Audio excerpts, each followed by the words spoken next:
안녕하세요. 건강 스토리텔러 정아입니다. 요즘은 밤낮으로 꽤 서늘한 것 같아요. 어제 저녁에는 창문 열어놓으니까 금방 으슬해질 정도로 찬 공기가 들어와서 얼른 닫았거든요. 특히 딱 요맘때 이 건조한 가을철에는 감기에 더욱 걸리기가 쉬운 거 아실 텐데요. 가을 환절기에는 낮과 밤의 온도가 무려 10도 이상 차이 난다고 하거든요. 온도가 워낙 왔다 갔다 불규칙적이니까 이 기관지를 통해서 감기 바이러스 침범을 받기 쉬운 상태가 되는 게 아닐까 생각해 봅니다.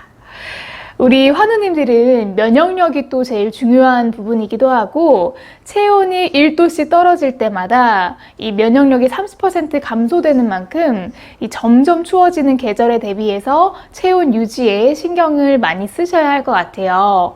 앞서 말씀드린 것처럼 체온과 이 면역력의 상관관계는 너무나도 많이 알려져 있는 사실입니다.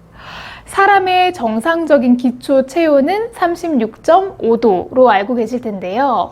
체온이 낮아지면 이 신진대사 능력이나 면역력, 그리고 또 소화 능력, 혈액순환처럼 인체 활동 능력 모두가 저하될 수밖에 없습니다.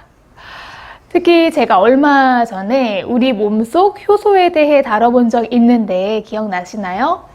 우리 몸이 움직이고 에너지를 잘 만들기 위해서는 몸속 효소가 필요하다라고 말씀드린 부분이었는데요. 효소는 체온이 36도에서 37.5도에서 가장 활발하게 만들어지고 왕성하게 활동을 합니다. 다시 말해서 적정 체온이 유지가 잘 될 때 우리 몸의 면역 체계, 자연 치유력이라고도 하죠. 또 혈액순환, 그리고 대사의 핵심적인 효소가 가장 활발하게 활동하기 때문에 정상 체온을 유지하는 일이 무엇보다 중요합니다. 다른 예를 한번 들어드릴게요. 일본에서 발표된 연구 중에는 평균 체온이 정상 체온보다 1.5도가량 낮으면 암세포가 자라기 좋은 환경이라는 주장도 있습니다. 일본 국립예방위생연구소에서 시행한 연구에서는요, 자궁암 세포와 정상세포를 체내에서 떼어내서 각각 32도, 43도 사이의 온도에 뒀더니 39.5도 이상에서는 암세포가 10일 만에 사멸되기도 했습니다. 날씨로 인해서 체온이 낮아지면 암에 노출될 확률이 높다는 또 다른 연구도 있는데요. 웨스트체스터 대학의 이 박사와 연구팀이 질병통제예방센터의 이 미국 암 발생률 데이터를 사용해서 추운 날씨가 암 유발에 미치는 영향을 조사를 했거든요. 연구팀은 습기와 기온, 강수량이 직접적으로 암을 유발하진 않지만 이러한 기후 요인이 발암물질 노출을 증가시킬 수 있다고 밝혔습니다. 특히 암세포와 열심히 싸우는 우리의 아군인 면역세포로 이 NK세포, T세포, B세포들이 있는데 이 중에서도 선천 면역세포로 가장 강력한 공격성과 이상세포 식별 능력을 가지고 있는 NK세포의 활성화는요, 환우님들이라면 중요하다는 사실 모두 아실 거예요. 이 NK세포는 사람의 나이가 들어감에 따라 점점 감소를 하게 되는데, 그래서 이 면역세포의 활성화를 위해서는 면역력을 키우기 위한 노력이 절실할 것 같습니다. 그러기 위해서는 적정 체온을 유지하셔야 되겠죠. 또한 이 저체온에서는요, NK세포가 활성화하지 못하는 환경이 되기 때문에 이제 체온 유지의 중요성은 이 정도면 모두 느끼셨을 거라 생각합니다.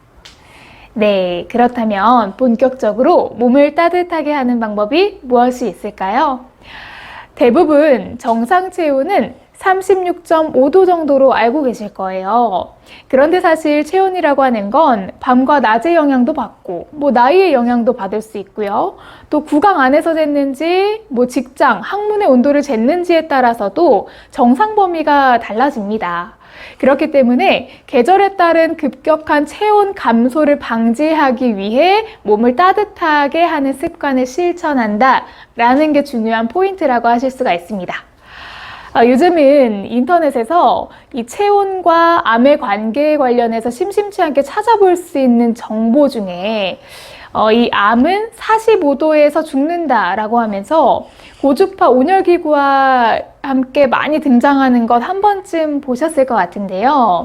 물론 효과를 본 사람도 있겠지만 저희 어머님이 과거에 그 본인이 직접 시행착오를 겪으시면서 경험을 바탕으로 많은 분들께 정보를 주셨었는데요.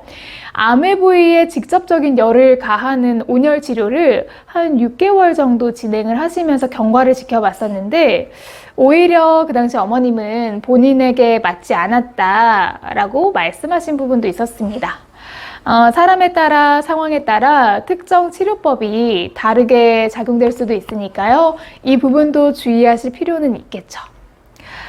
저희 어머님의 경험으로는 본인에게는 그 방법이 맞지 않으셔서요. 그 이후에는 직접 열을 가하는 온열 치료는 아예 받지 않으셨고 이 유방 쪽을 피해서 족욕이나 아니면 이 배 쪽에 따뜻할 정도의 찜질기로 몸 전체의 온도를 높이는 쪽에 집중을 하셨습니다. 말씀드린 것처럼 족욕이 체온을 올리는 데 좋은 방법 중에 하나거든요. 체온을 올리는 가장 쉽고 안전한 방법이라고도 할 수가 있습니다. 족욕은 발만 단순히 담그는 것인데도 이 따뜻한 물의 온도에 의해서 몸에 이제 땀이 많이 배출이 되기도 합니다. 많은 분들이 음식을 섭취하면서 독소를 배출하는 방법을 많이 사용하시기도 하지만 이렇게 땀을 통해서 배출하는 것도 굉장히 중요하니까 너무 뜨겁지 않은 물의 온도에서 족욕을 해주시면 전체적인 체온도 올라가고 땀을 통해 이 노폐물을 배출도 하실 수가 있겠죠. 또한 이 족욕도 좋지만 무엇보다 우리의 배도 따뜻해야 하거든요. 인체 중에서도 면역계의 70%를 차지하는 곳이 어딘지 혹시 아세요? 이 위로부터 소장, 대장으로 이어지는 이 소화기관인데요.